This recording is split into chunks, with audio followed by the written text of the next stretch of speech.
Good morning. I'd like to call the regularly scheduled Board of Selectmen meeting for Monday, March 2nd, 2020 to order. Charlie, would you lead us in Pledge of Allegiance, please? I pledge allegiance to the flag of the United States of America and to the republic for which it stands, one nation, under God, indivisible, with liberty and justice for all. Thank you, Charlie. Item 2, public forum. Anyone wishing to address the board on any item on the agenda? Hearing none, we have an item to add to the agenda. And I'll make a motion that we add an item as 8.10, and that is to appoint Will Thompson to the Standing Building Committee. You moved it? Yeah. Second. Call the question.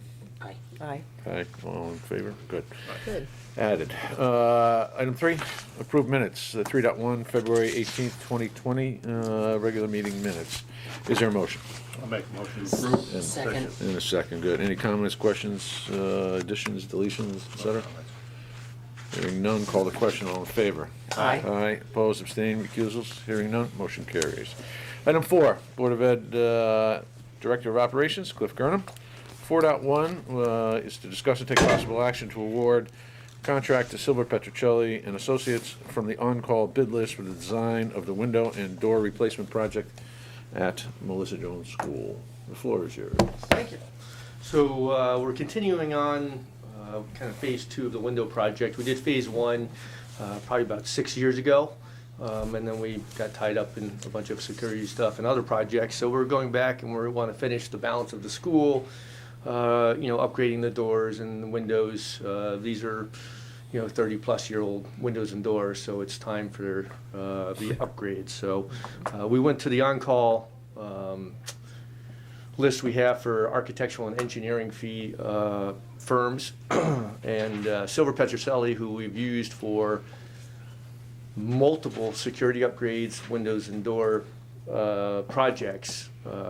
We felt that staying with them, because they know our specifications and expectations, it really made sense. And the majority of the time when we've done these projects, they've come in as lowest proposal anyways. Right. So we only got the one proposal from them.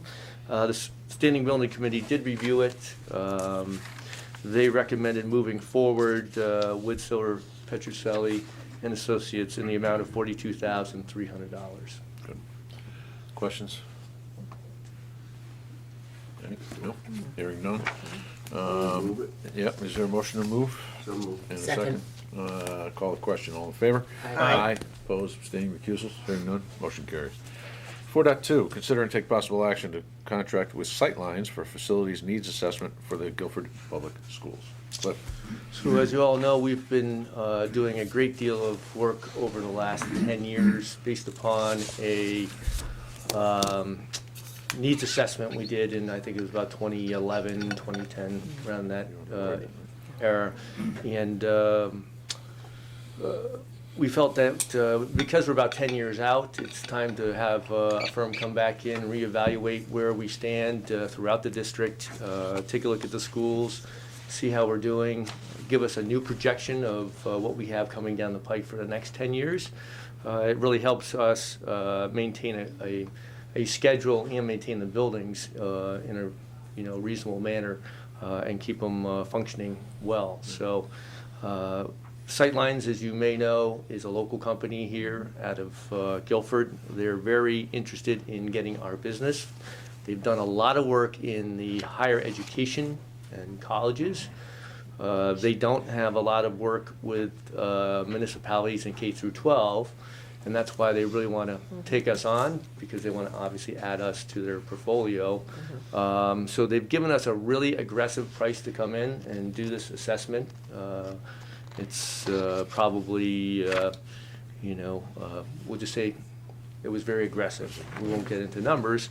They are under the Sourcewell contract, so we didn't have to go out to bid.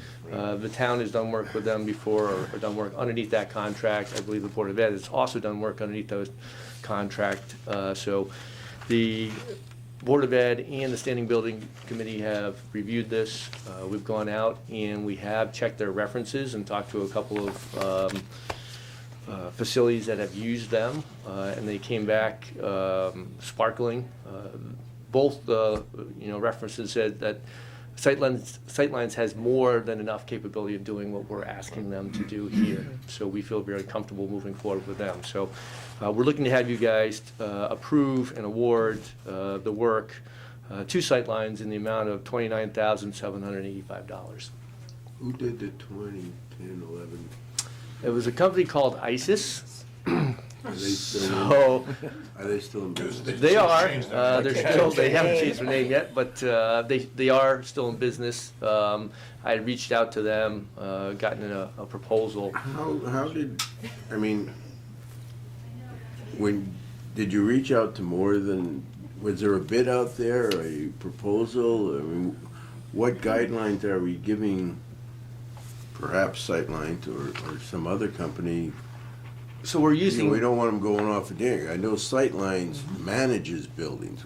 Are we going down that path? No, they do benchmarking and building evaluation. So that's what we're really looking at doing here, is to evaluate our schools and benchline where we're at now, where we need to be in about Has the 10 Board years. of Ed developed marching orders for this proposal? We have a scope, and the scope is very similar to what we used back in 2011 to have them come in and go through the buildings and Okay, so it evaluate the is a somewhat systems. continuation of the Correct. 2011 process? Absolutely. Yep. It's basically an update from that original scope or assessment. Yes. So. Okay. I'm just concerned that, we're not gonna, are we, well, not that we're not, are we going off in a different direction? And if we are, what is that direction? No, we're maintaining the same scope that we did back in 2011. That's a full evaluation of the schools to determine future projects and future needs. Both physical and population-wise, I assume. More on the physical side, to determine whether we have any deficiencies and what those are, whether they're deficiencies that are coming down the pike in a year or two or 10 years. So whether it's a roof, heating system, windows, they go into the actual classrooms and give us feedback on where we stand as far as needing to renovate and update some of the classrooms themselves. So it's really a thorough evaluation of our schools. How long is the start to finish on this? 13 weeks, I think. Correct. It'll 13 be months? 13 weeks. 13 weeks. Yes. Oh, that's good. Yep. Yeah. And the goal would be to, we're doing this now, so that would help us in the fall when Yeah. it comes time to do our budget again. We'll have some fresh information for everybody. We haven't even gotten through this budget yet, and we're starting to talk about. Gotta plan ahead. That's absolutely right. And how much long-term accessibility will these folks have? In other words, if something comes up, if there's some follow-up that they need to do, is that part of the contract? Would it be additional charges a year and a half from now if, like, somebody looks at something and says, oh, wait a second, this doesn't seem to fit? If we have questions Yeah. regarding the information that they give us, I don't think there's any time frame on that. They would work with us. Again, they want to build a partnership so that, a lot of places do an update every 5 years or 7 years so that they maintain that capital plan. So if they're really interested in creating that relationship, we'll have two-way conversations from now moving forward. I don't want to get into specifics, but what's your gut feeling of how we progress from the 2010, 2011 plan? I mean, you must have a feel, have we been following it? Have things changed? Obviously the high school changed that parameter and everything, but in your gut, have we been on track or have we lost? We've done a very good job of turning things around in the schools over the last 10 years. I would say we're probably 2 to 3 years behind where we should be, and really the reason for that was because we took a break from doing a lot of the maintenance work and really redirected our efforts on security and safety in the schools, and that took a couple years. So, the heating projects and some of the window projects we put on the back burner, obviously, in order to do some of the other stuff that we had to do. So, but overall, we've done, extensive amount of work. I think the town's been doing a great job getting the funding to, take care of their schools. And in the long run, it's going to benefit everybody so that we don't end up similar to the old high school where it gets so run down that it's just more cost effective to build a new one versus doing the maintenance. And that's what we want to stay away from. If we stay on top of the maintenance and the projects, we can run these schools for years and years, a lot longer than if we don't do the proper maintenance. So that's where we're at now, is I think we're really catching up on things. Okay, Good. you need a motion? We do. I'll Make the move. Yeah, make the motion. I'll Second, second. no, Charles can second it. Call the question. All in favor? Aye. Opposed, abstaining, recusals, hearing none, motion carries. Thank you very much. Thanks, Cliff. Have a great day. Thank you. Item 5, Safe Streets Task Force. Receive and discuss the Guilford Safe Streets Task Force Complete Streets Resolution. MJ, good morning. Good morning. How are you? I'm well. So I'm Mary Jo Kestner, a member of the task force. There are a number of people I from our group noticed. here, and I wondered if they could just stand up and introduce themselves. Absolutely. Go ahead. Is that okay? Great. Yes. Please rise. Great, be great. You're on the safe side of the camera. Yeah, that's right. I'm Louis Mako, Hello. Town of Guilford. Morning. Helen Higgins. Morning, Ellen. I'm Holly Clune. Ally. Kimberly Schmidt. Good. Before you begin, Yeah. thank you very much for the work that you've all been doing. You've been together for a little while. One of the things I want to mention is that I've gotten feedback from staff and how interactive the process has been. And I'm just going to read a couple of comments. One from Janice. You could probably say this yourself if you wanted to. She feels that the task force has been receptive to the comments and concerns that some of the staff organizations have had. Hutch, Chief Hutchinson, excuse me, a little familiar there, said this has been a good work process. You listened closely to their advice and input and accommodated some of the concerns. So, on the other hand, we have town council's got some concerns around some very specific wording, but nominal. First off, my extreme thanks to those who have been dedicating themselves to pulling this together. And with that, I'll let you. All right. Well, I'll just say a few things to start. One is our chair, Sam Garrett's, apologizes that he can't be here today. He has been leading our group, which is rather large and quite diverse in terms of talents and passion, interest in this topic. And we think it's pretty clear you guys know the need. We get a lot of feedback ourselves on the committee. We've been having some public comment at our meetings, which is great and interesting. But one of the challenges for us is that it's such a broad topic. It touches a lot of departments and commissions. We have been really thankful for the support of the engineering department and the police commission because the authority having jurisdiction here over, town streets, state highways, all these things is very complicated for us. So I welcome the input from town council. What you have in front of you is a very short resolution. And one of the reasons we came to this approach is that we understand that this really needs the topic of making our streets safer requires the coordination of a number of departments and commissions. And the more we get into it, the more complicated it seems to be. And so we recognize the need for some professional help to write a plan. But in order to give initial guidance to the different towns and departments about the goals, we're following this model, which is, we didn't come up with this ourselves. This is based on a program from Smart Growth America, and a bunch of us had some continuing education on that. And since June, we've been working on these different steps. So the thought is that this is some initial guidance you can give, and it's sort of based on the resolution that you guys did for climate change, which was a long time ago. But when you look at all the different boards and commissions and departments, we know we have a long way to go to make the plan. We would just like to get something out there that says, here's the framework that we're going to work in. And then we've had really great success in communicating with the representatives we have from different departments on our committee. So this is where we are, and we hope we've come a long way. Right. You can I also want to mention that it's probably a couple of months ago that I met with a couple of members, the chair and vice chair, and a couple of members to talk about those very kind of concerns of how do we integrate with the other departments, how do we not handcuff some of those departments, how do we not step on the authority of those other organizations.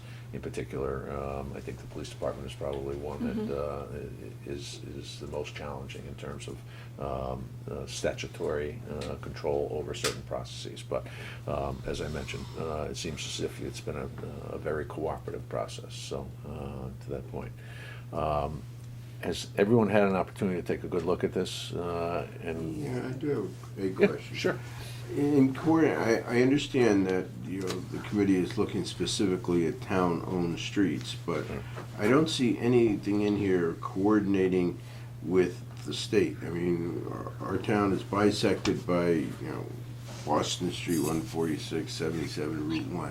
Have we had, and are we coordinating with the state? Because we see things happening at the state level, just this past month with all these guardrails and everything, and are we connected to the state and what they're doing? And, I know we don't have any control over them, but. Right.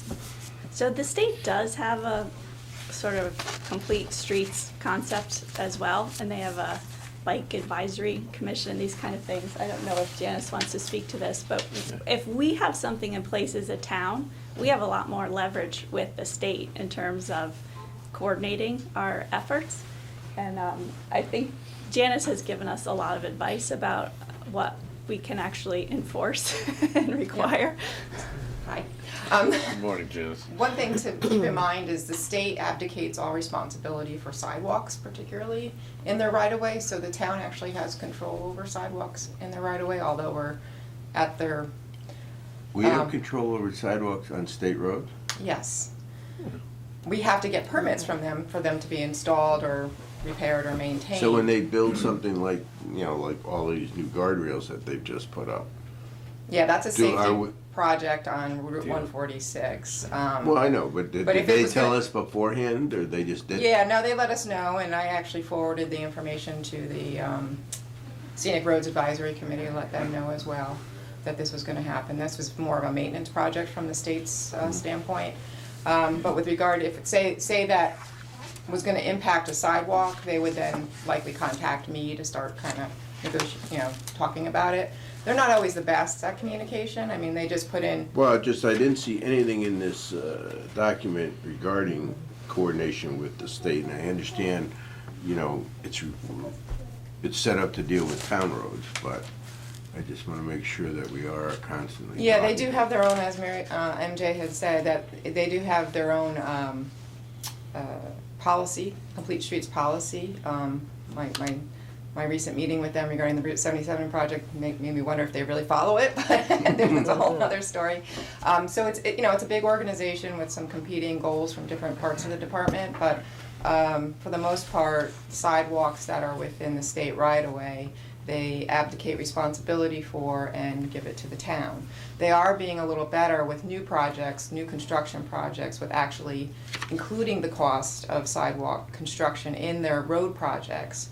In the past, they actually required the town to pay for that amenity as part of a road construction project, but they've gone away from that policy. So there are some improvements and betterments in their new policy where they're actually going to include those costs in their project and not charge the town for it. But then once the sidewalk is built as part of, say, a construction project they have it, then the responsibility for its maintenance reverts back to the town. I think this, Maintenance including plowing? And then our ordinance takes over, and then in our ordinance, it then puts it on the adjacent property owner to do snow removal. But for repairs, like a broken sidewalk or something like that, then yes, it would be the town's responsibility to go ahead and have it repaired. I was just gonna say, I think this is a great example of why we want to lay out some guidelines. Every department is gonna have, input on updating whatever ordinance or plan that they use to incorporate this, and we expect it to evolve because it's the number of traffic deaths in Connecticut is increasing, and I think there's a lot of data on that and concern about that. So I think this is a great first step for us. Good. Other questions, Sue? I have a question about the overarching goal in the beginning of the document. Mhm. Overarching goal is to improve safety, which I understand, mobility options, which I understand, and connectivity. I'm not sure what that means. It just means if you're going to take the train somewhere and you end up at the train station, can you take the bus or walk to something useful so that we have, you know, we connect services, but also we can connect destinations. One of the other, you know, goals that I think is a benefit in Guilford is that we have some walkable we have a walkable center, and we have a chance to improve economic development by connecting different other places in town that are important, you know, schools, recreation opportunities and things like that. So we want to provide those opportunities as well. Okay, Is that, makes the sense. term that I have heard used is connecting centers of culture? Is that some, I'm not sure where I heard that, but that basically is to make these areas accessible Yep. to more than just motor vehicle access. Is that Right. Is that part of it? And to make it safer for those who are doing motor vehicle access as well. Right, absolutely. Anybody else have questions? No? This is really shows my ignorance, but maybe someone else might be wondering. I'm totally in favor of this, but when we call this a resolution, that's kind of something that then gets incorporated. I'm reading the number 10. Yep. It says it's going to get incorporated into updating the plan of conservation development and the 2003 transportation plan. So this is, I guess I don't understand what a resolution is in comparison to an ordinance or a law, or is this like a statement of philosophy, really? Yeah. Is that it? It is. That's my interpretation. I'm all for it, I just want to understand where it fits in kind of the Yeah, it's- hierarchy of things. I think from our perspective, the reason we did this, we'd seen the town do it with climate change. And when we said, there's an issue with climate change, we had no idea what that was going to affect. And, you know, obviously there are so many technical aspects to road design and stormwater management that is beyond our purview. But we know we need engineering, we need the police, we need the Board of Education, we need scenic roads, you know, we need the seniors, we need a lot of public outreach and input. And so we'd like to start with the Board of Selectmen saying, this is going to be a town policy, and then all those things have to, you know, sort of work their way through. And I had raised with Matt when I read it.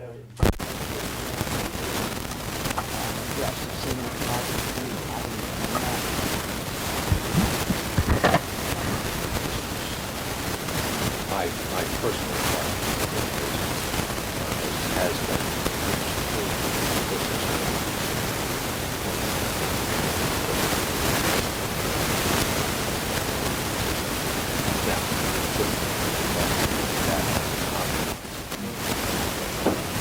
This was more.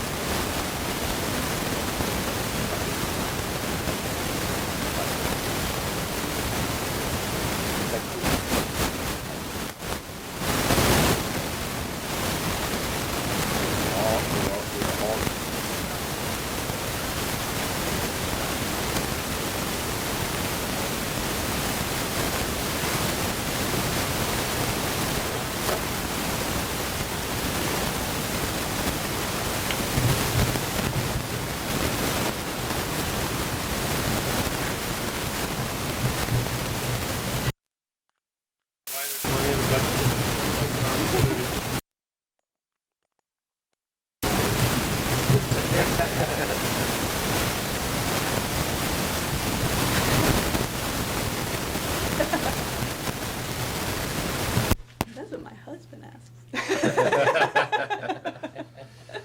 All right, found it. That's my guy.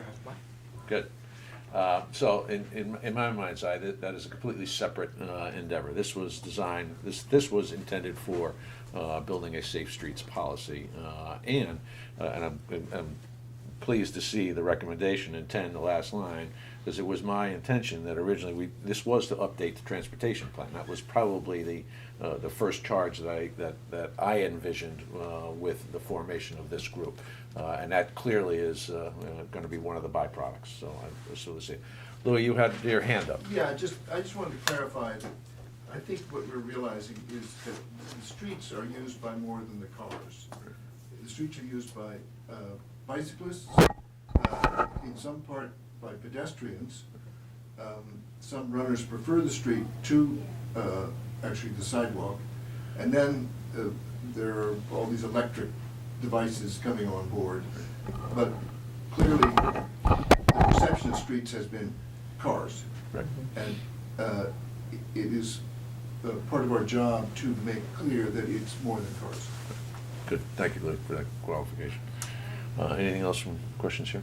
Pam, a couple of your concerns? Yeah, I'm just gonna tweak some language as a suggestion, and I'll send it over to, the committee or task force. Just a header of diverse users almost implied to me that it's talking about a different kind of diversity as opposed to all types of pedestrian access, bikes. So I want to kind of clarify, I want to just work with that language. I want to say there it is both, because there are, economic advantages to people who have cars, and sidewalks and alternative transportation often serves people at different economic levels, and that is definitely a part of our thought process in using that word. Well, we can have a more Sure, ongoing of course. discussion. And then also, the police department, Chief Hutchinson was a little concerned with a lot of shells and muss because of the authority that they have. So you'll see maybe a little bit of watering down on the shells and muss. But I'll run it by you. I appreciate your comments. Good. I wanted, that sounds like that's a roadblock. It's not. This is just, some housekeeping, cleaning Sure. up. No, I appreciate So that. from my perspective, I fully endorse this policy statement, or this resolution, which is in effect the policy statement, and the roadmap for how we're going to approach these kind of things as a community going forward. So if anyone else has any other comments, I want to thank the committee for the work they're doing, and it's my intention that we'll button this resolution up at our next meeting, which is on the 16th. So if anyone has any questions, anybody else from the committee or task force? This is a task force, not a committee. Okay. That distinction. Thank you very much for all your work, MJ. Thanks for Thank you. I would really like to thank Mrs. Plasiak and Chief Hutchinson and Commissioner Nicolay for their help in getting us here. And we look forward to working with everybody going forward. Thank you. Thank you.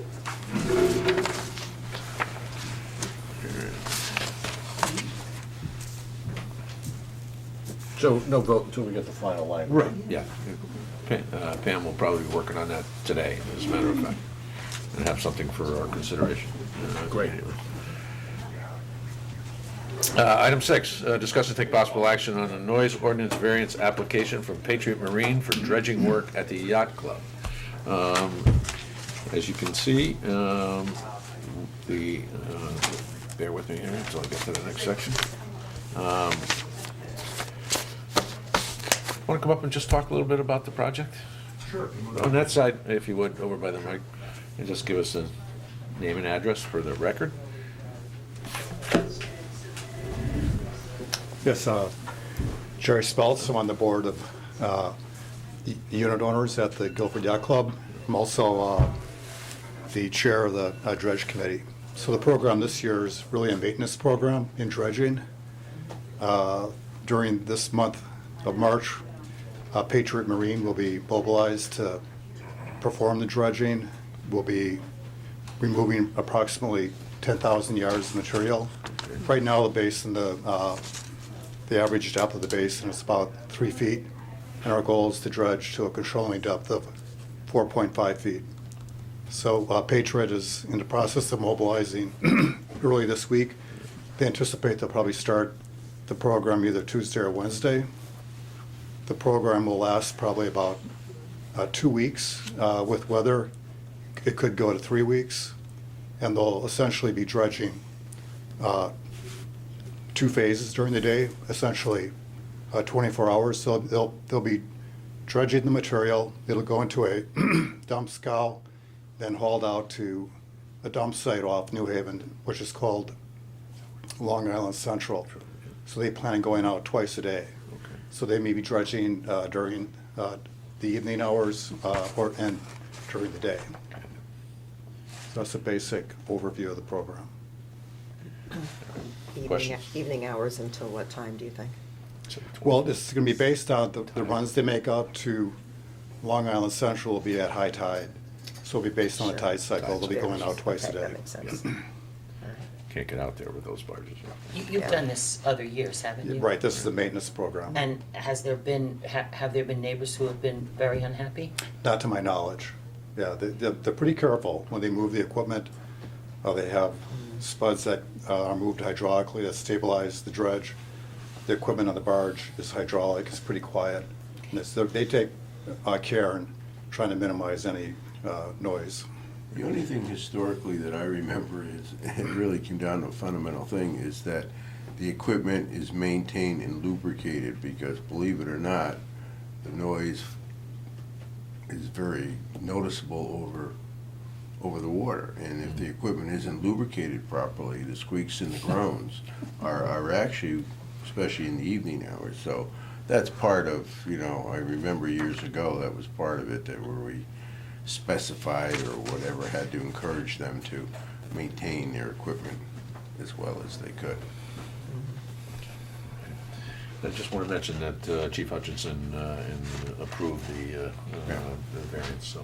Yeah, I don't think this is any different than what it's been in the past. Past. And, as long as we're clear with the dredgers, and my understanding is the dredgers have, it's the same people that have done it before, so. That's correct. As long as everything is emphasized with them, re-emphasized. Good. Anything further? Is there a motion to approve the noise ordinance variance from Patriot Marine for dredging work at the yacht club? I'll make the motion. And a second. Second. Call the question, all in favor? Aye. Opposed, abstained, recusals, hearing none, motion carries. Jerry, Thank you very much. Thank you. Yeah, thank you.